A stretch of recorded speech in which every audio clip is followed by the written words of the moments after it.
முன்னறிவிப்பு இன்றி ரயில்வே நிர்வாகம் நிறுத்தப்பட்டனால் ஸ்கூல் லீவு டைம் மக்கள் ரொம்ப சிரமத்துக்கு ஆளாகிறார்கள்.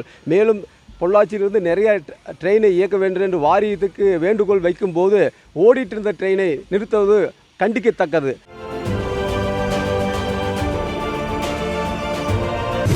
கடந்த 1.5 ஆண்டுகளாக மேட்டுப்பாளையம் பகுதியில் இருந்து கோவை பொள்ளாச்சி வழியாக திருநெல்வேலிக்கு ஞாயிற்றுக்கிழமை சிறப்பு ரயில் இயக்கப்பட்டு வந்தது. இந்த ரயில் திங்கட்கிழமை திருநெல்வேலியில் இருந்து பொள்ளாச்சி வழியாக மேட்டுப்பாளையம் சென்றடைந்தது. இந்த நிலையில் கடந்த 1 மாதத்திற்கு முன்பு எவ்வித முன்னறிவிப்பும் இன்றி இந்த ரயிலை ரயில்வே நிர்வாகம் திடீரென நிறுத்தியுள்ளது. இதற்கு ரயில் பயணிகள் மற்றும் பொதுமக்கள் கண்டனம் தெரிவித்துள்ளனர். பொள்ளாச்சி வழியாக தென் மாவட்டங்களுக்கு கூடுதலாக ரயில்கள் இயக்க வேண்டும் என்று கோரிக்கை விடுத்து வரும் நிலையில் ஏற்கனவே இயக்கப்பட்டு வந்த மேட்டுப்பாளையம் திருநெல்வேலி சிறப்பு ரயிலை நிறுத்தியுள்ளதால் பொள்ளாச்சியிலிருந்து திண்டுக்கல், தென்காசி, மதுரை, கடையநல்லூர், சங்கரன் கோவில் உள்ளிட்ட பகுதிகளுக்கு செல்லும் ரயில் பயணிகள் பாதிக்கப்பட்டுள்ளனர். பொள்ளாச்சியில் நிறைய பயணிகள் பயன்படுத்தி வந்த ரயில் மேட்டுப்பாளையம் டு நெல்லை, நெல்லை டு மேட்டுப்பாளையம் ட்ரெயினை முன்னறிவிப்பு இன்றி ரயில்வே நிர்வாகம் நிறுத்தப்பட்டன.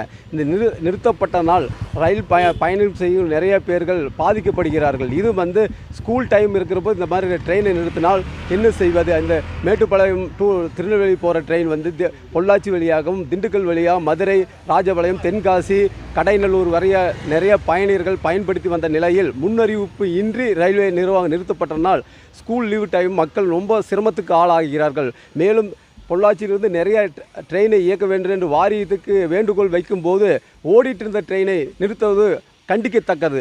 மேலும் பொள்ளாச்சியிலிருந்து தென்னையெல்லாம் இருந்து ஏற்றுமதி பண்ணிட்டு வந்த பார்சல் சர்வீஸை முன்னறிவிப்பு இன்று 10/3/2025 ரயில்வே நிர்வாகம் நிறுத்திவிட்டார்கள். இதனால் இங்கிருந்து திருவனந்தபுரத்துக்கும் மதுரைக்கும் சென்னைக்கு போகிற எந்த பார்சல் இங்கே புக் பண்ண முடியவில்லை.